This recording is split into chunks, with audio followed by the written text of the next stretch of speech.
I'm Rachel Carter, and I'm 27 years old. On paper, my life reads like the kind of profile that makes landlords smile and loan officers relax their shoulders. Stable job, solid credit, no drama, at least not the kind that shows up in numbers. I work as an operations analyst for a mid-sized logistics company. My days are built around flowcharts, bottlenecks, and contingency plans. I get paid to imagine what could go wrong and build invisible safety nets so nobody else ever has to feel the panic of a missed shipment or a broken promise. My apartment looks the way my spreadsheets feel, quiet and controlled. One bedroom, neutrals and clean lines, a small balcony that catches exactly 20 minutes of golden light in the evening if I tilt the blinds just right. The lease is in my name. The utilities are in my name.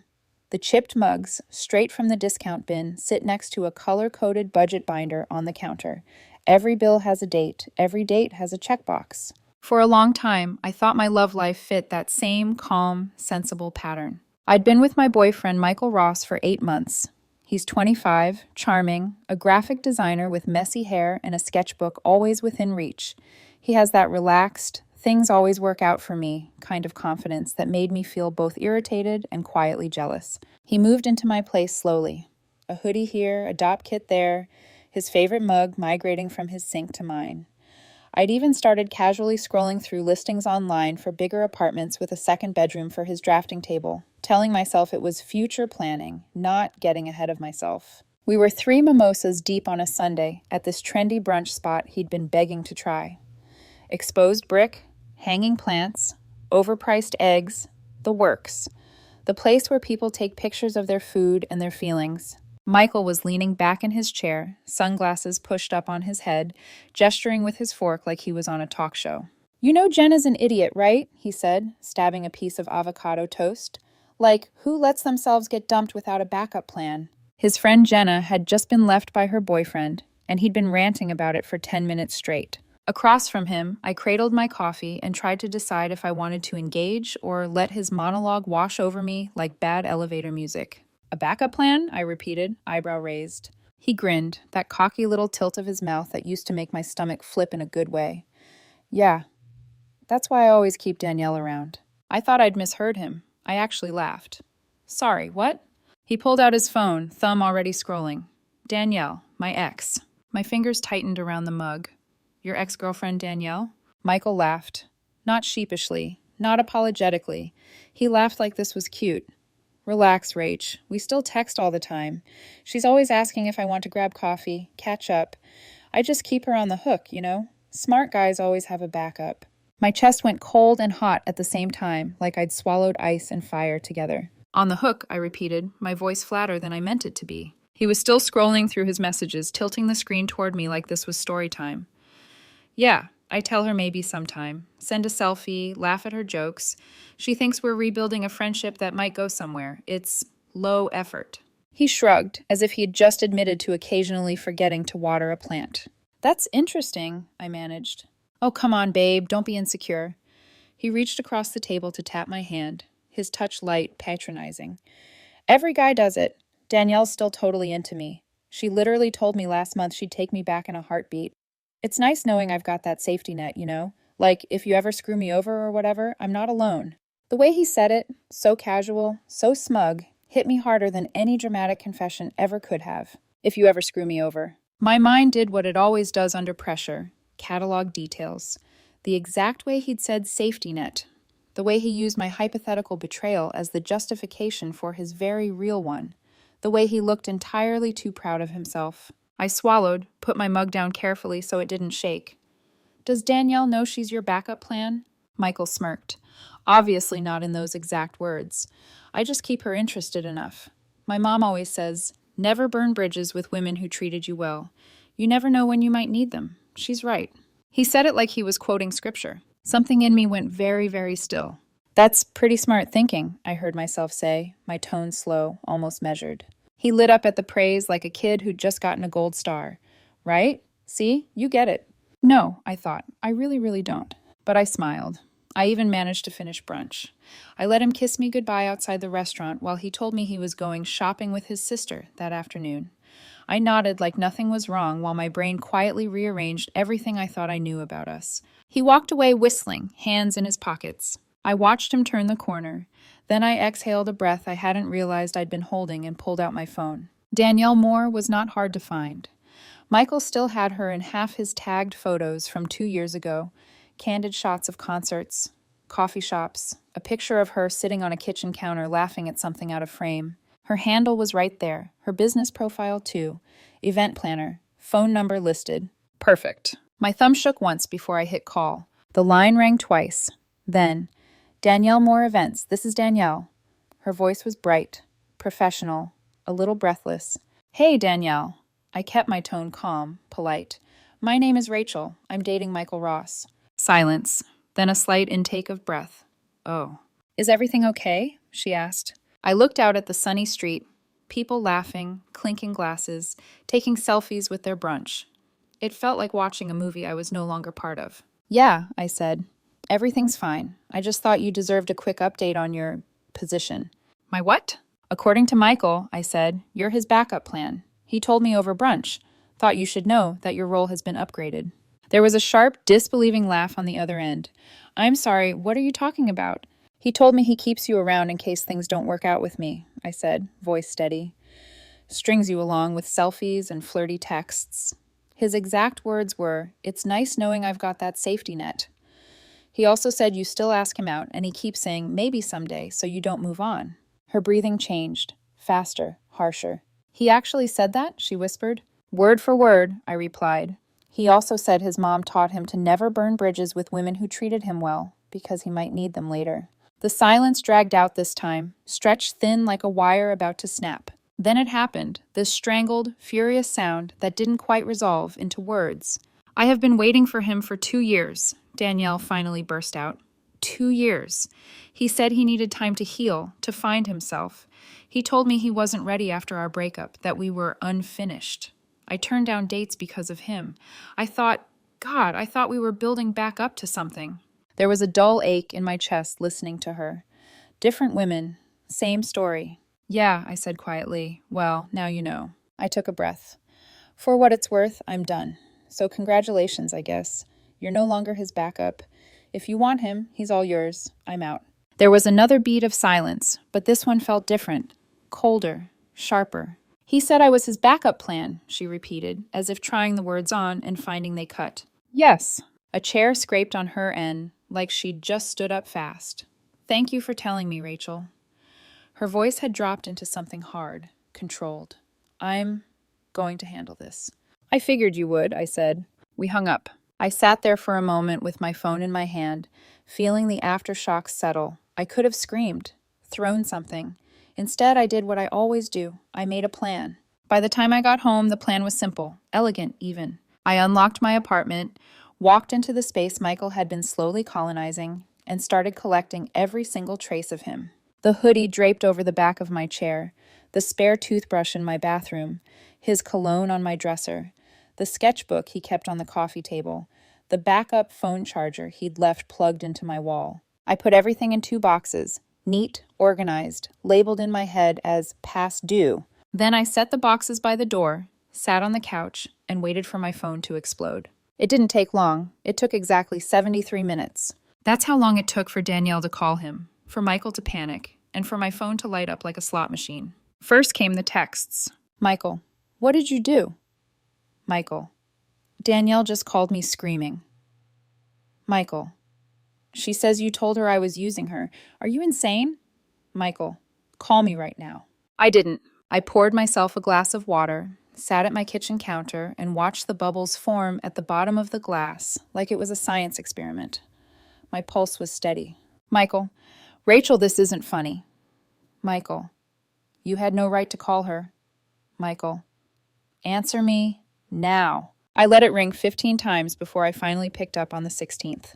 What the hell is wrong with you? He exploded the moment the line connected. Hey, Michael, I said quietly. What's up? Don't what's up me. Danielle just called me and went absolutely ballistic. She called me manipulative, told me she's blocking me on everything. She told me what you said. I leaned back against the counter. Oh, which part? He sputtered. You told her I was using her as a backup plan. I let the silence stretch. weren't you? That was between us, he shouted. Was it, though? I asked. Because you sounded pretty proud of it. Besides, I figured since you're so good at keeping backup plans, you'd appreciate me streamlining the process. Now you can activate your primary backup without waiting. Rachel, that's not funny. I wasn't joking. You're seriously ending this over something so small? Small? I repeated softly. You've been emotionally manipulating someone for 2 years to keep them on standby. That's not small. That's a pattern. He went quiet for half a beat, then scoffed. You're overreacting. Every guy does this. It's practical. You can't just cut people off. What if we didn't work out? Then you'd be single, I said. That's what adults do. You're being ridiculous. Maybe, but at least I'm being ridiculous alone. There was a pause, then a low, dangerous tone I hadn't heard before. Are you seriously breaking up with me right now? I already did, I said, about 73 minutes ago. The line went silent. Then came a sharp inhale, the sound of him realizing this wasn't a bluff. You can't do that, he said weakly. I just did. You'll regret it. You'll never find anyone who treats you better than I do. I looked at the 2 boxes by my door. If this is your version of treating me well, I'll take my chances. Rachel, please, he tried again, voice wobbling now. I didn't mean it like that. It was just a joke. How did you mean it then? He didn't answer, so I hung up. 5 minutes later, his sister Emily started texting me. Emily. Hey, Michael's a mess. He says you took something out of context? Emily. He's been crying for an hour. Emily. Please just talk to him, Rachel. You know he says dumb things sometimes. Then came a text from his best friend, Tyler. Tyler, Brooke said you're overreacting. Michael's a good guy. Don't blow this up over brunch gossip.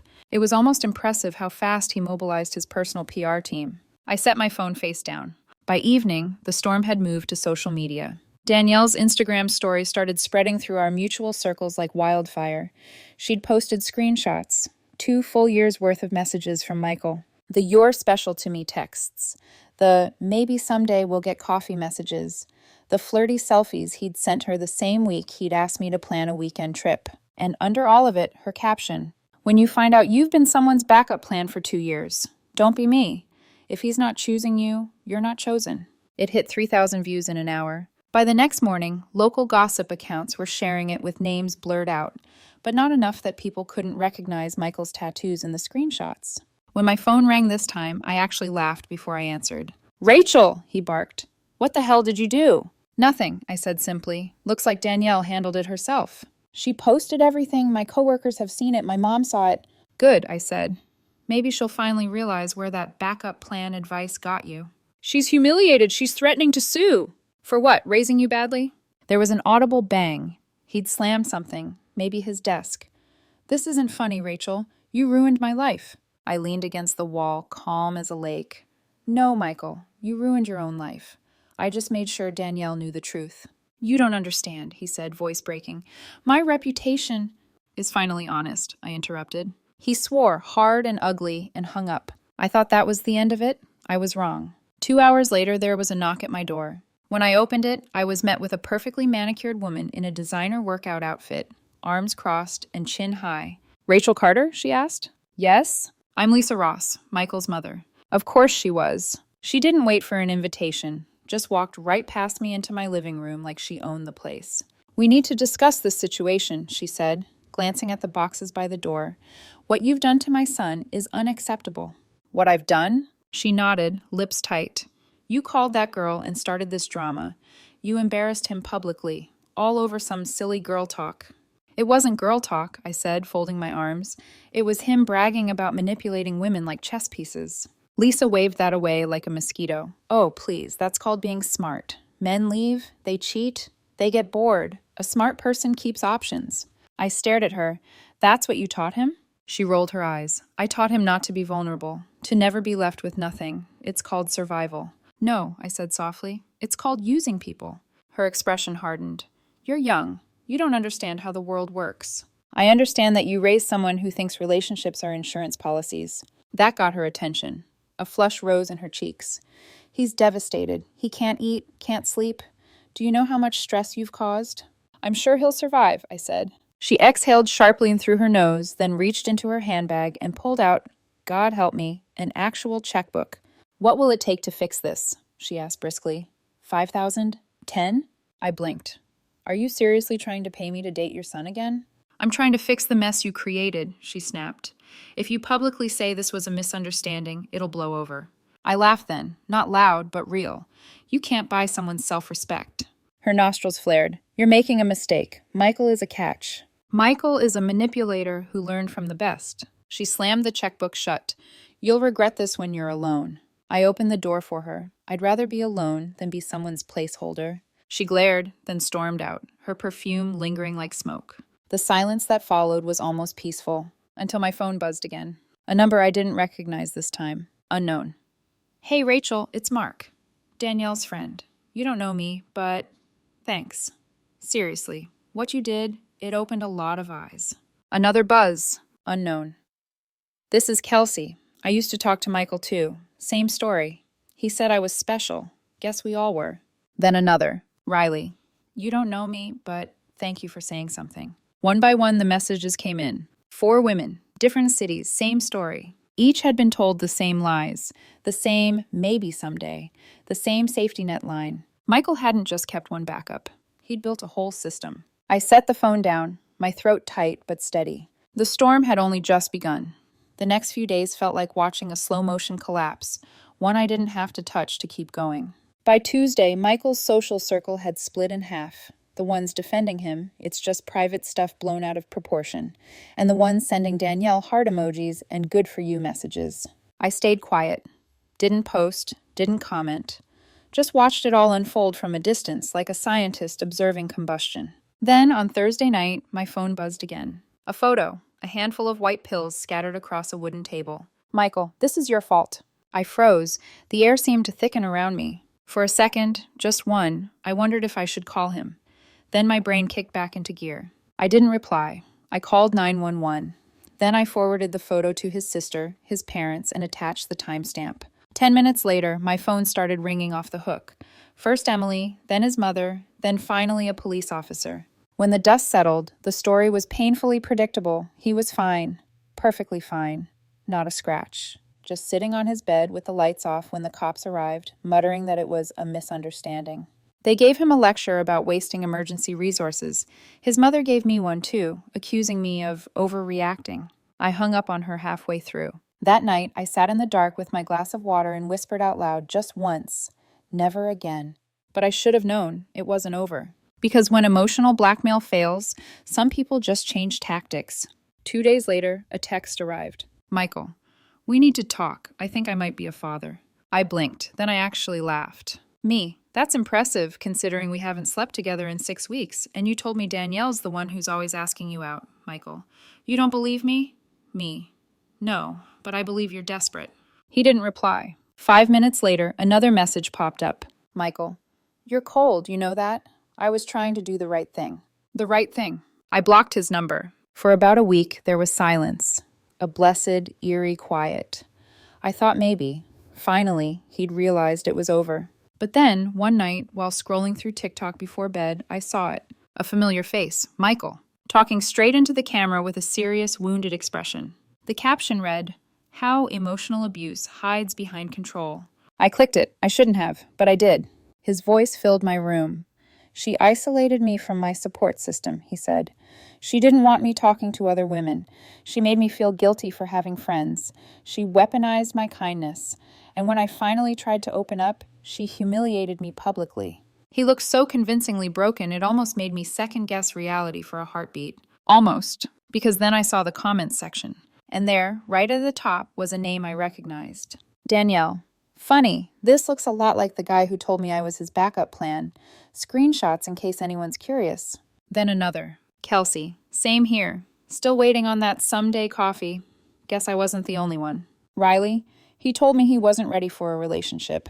Guess he was just collecting them. Amber. We should start a club. Oh, wait, we already did. And under all that, hundreds of comments tearing through the facade. The audacity. Weaponized kindness? Dude, you played 4 women. Classic narcissist behavior. Within hours, the video was flooded with proof. Screenshots, text receipts, timestamps. Danielle even posted a short clip of her reading one of his messages aloud. Don't give up on us. The timing just isn't right yet. By the next morning, his video had over 80,000 views, most of them laughing at him. Someone had even made a duet mocking his support system. acting out a fake backup roster with the caption, "When you treat people like spare tires, don't cry when they roll away." Michael deleted the video, then his entire account. But the internet never forgets. Copies spread everywhere. A local gossip page reposted it under the headline, "From backup plans to breakdown, the story everyone's talking about." He tried to DM me that afternoon from a burner account. Unknown. "Are you happy now? You destroyed my reputation." Me. "You built it yourself. I just turned on the lights." After that, he vanished. But I didn't, because something unexpected happened in the wreckage. Danielle reached out again, not angry this time. She sent me a DM with a group chat link. "Hey," she wrote, "figured you should meet the rest of us." There were 4 of them: Danielle, Kelsey, Riley, Amber. They called it Plan A. The irony made me laugh out loud. We talked for hours that first night, shared timelines, compared messages, filled in gaps of a story that now felt like a badly written soap opera we'd all been cast in without consent. Kelsey joked, "I feel like we should get matching jackets or something." Amber replied, "Nah, bowling shirts, with no longer your plan B on the back." And just like that, what started as shared heartbreak turned into something else entirely, a small, fierce sisterhood built from the debris of one man's arrogance. We didn't talk about him much after that. Didn't need to. Because for the first time in months, every single one of us had stopped waiting for someone to choose us. We already had. Ourselves. 3 weeks passed. The noise faded. The gossip cycle moved on. Michael's social media disappeared entirely. Instagram wiped, LinkedIn quiet, his portfolio site suddenly under maintenance. Danielle said she'd heard from a mutual friend that he'd moved back in with his parents for his mental health. I should have felt sorry for him, but mostly I just felt free. Then, on a quiet Sunday morning, I opened my email and saw his name again. Subject, terms for moving forward. Of course. The message was long, formal, written like a contract proposal instead of an apology. "Rachel, I've had time to reflect on our relationship and the events that followed. While I recognize mistakes were made on both sides, I'm willing to forgive you for violating my privacy and sabotaging my friendships with Danielle, Kelsey, Riley, and Amber. I believe we can move past this with the following conditions. You publicly apologize for contacting my friends without my consent. You compensate me for emotional distress. $10,000 is reasonable. You agree to attend couples counseling, which you will pay for. You delete all evidence of our private conversations. You stop communicating with the people who spread lies about me. If you can meet these terms, I'm willing to consider giving us another chance. I think it would be the mature thing to do. Please respond within 48 hours. Love always, Michael." I read it twice, then a third time, just to be sure I wasn't hallucinating. Love always. I laughed so hard I startled the neighbor's cat sitting on my balcony railing. When I finally caught my breath, I opened a new draft. Subject, terms for moving forward. Michael, no. To clarify, no to all of it. No to your conditions. No to your forgiveness. No to your relationship that no longer exists. You didn't lose me because I violated your privacy. You lost me because you turned human beings into safety nets. Because you spent 2 years collecting women like spare keys you could reach for when the door slammed shut. You learned that behavior from your mother and called it strategy. I call it cowardice. Your reputation wasn't ruined by me. It was revealed by you. Your mental health crisis was a tantrum for control. And your version of love comes with terms, contracts, and conditions. Mine doesn't. The only thing I'll ever agree to is never hearing from you again. P.S. The women you call liars? They're doing fine. We actually started a bowling league. Danielle says you'd hate the team name. No longer your plan B. We even got matching shirts. Best, Rachel. I hit send. Then I blocked his email address. And for the first time in months, the silence that followed wasn't heavy. It was clean. A few weeks later, I met the Plan A girls in person. We picked a low-key bar downtown. Nothing fancy, just a place with neon lights, cheap fries, and music loud enough to drown out bad memories. Danielle showed up first, all confident shoulders, and a quiet smile that looked brand new on her. Kelsey followed with a ridiculous pink bowling bag. Amber brought shot glasses engraved with Plan A Club Esta 2025. We ordered drinks, raised them, and toasted to bad men teaching us good lessons. Riley laughed so hard she nearly spilled hers. You realize we've turned trauma into a hobby, right? Danielle grinned. At least it's productive. I've already booked us a bowling lane next Thursday. Perfect, I said, clinking my glass to hers. I'm good at aiming for targets that deserve it. For a while, we just talked about work, about movies, about the kind of futures that didn't orbit someone else's approval. Nobody mentioned Michael. Nobody needed to. That chapter had written itself closed. Later that night, as I walked home under the streetlights, my phone buzzed with a group message. Danielle. Heard Michael's mom filed for divorce. Apparently his dad found out she's been texting her college boyfriend for 20 years. History repeats, huh? I stopped under a lamppost, the glow catching the edge of my smile. Me. Guess she finally ran out of backup plans. Amber. We should send her a team shirt. Kelsey. Only if it says no refunds. We all sent crying laugh emojis until the chat turned into chaos. I tucked the phone back into my pocket, the air crisp and warm at the same time. For months, I'd thought heartbreak would feel like something breaking apart, but it didn't. It felt like a window opening. I passed a storefront window on my way home. My reflection stared back. Same hair, same face, same life, but something quieter in the eyes. A kind of peace that comes only after the storm passes and you realize you're still standing. When someone shows you who they are, believe them. When they brag about manipulating others, don't wait for them to turn it on you. And when someone treats you like an option, remember, options can choose too. Because you can't be someone's backup plan if you're already your own first choice. And as for the bowling team, Danielle actually is really good. 3 strikes last week. We're printing jerseys next month. Front, plan A. Back, never anyone's backup. Life's good when you stop being part of someone else's contingency plan.